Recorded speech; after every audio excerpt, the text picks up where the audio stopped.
Hi friends, இன்றைக்கி நம்ம எங்கே வந்திருக்கோன்னா தூத்துக்குடிக்கு வந்துட்டோம். பிரேமா மிஸ்ஸை மிஸ் பண்ண முடியுமா?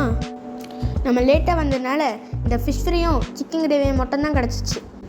சுட சுட சாப்பாடில் மீன் குழம்ப ஊற்றி சாப்பிட்றதே வேறு லெவல்ரா. மொத்தத்தில் சாப்பாடு தரமாக இருந்தது. அப்படியே பக்கத்தில் இருக்க ஒரு மாலில் ஃபன் சிட்டியில் என்ஜாய் பண்ணிட்டு வந்துட்டோம்.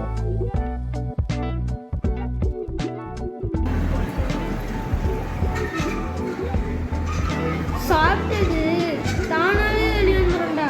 நீங்கள்னா என்னை சுற்றி விட்டாடா இருக்கீங்க சாப்பாடை. ஆண்டவர் நைட் கிளப்பை மிஸ் பண்ணிட்டோம். ஆனால் நல்ல காலம் எங்களுக்கு ஒரு பொரிச்ச பரோட்டா பார்சல் வந்துருச்சு.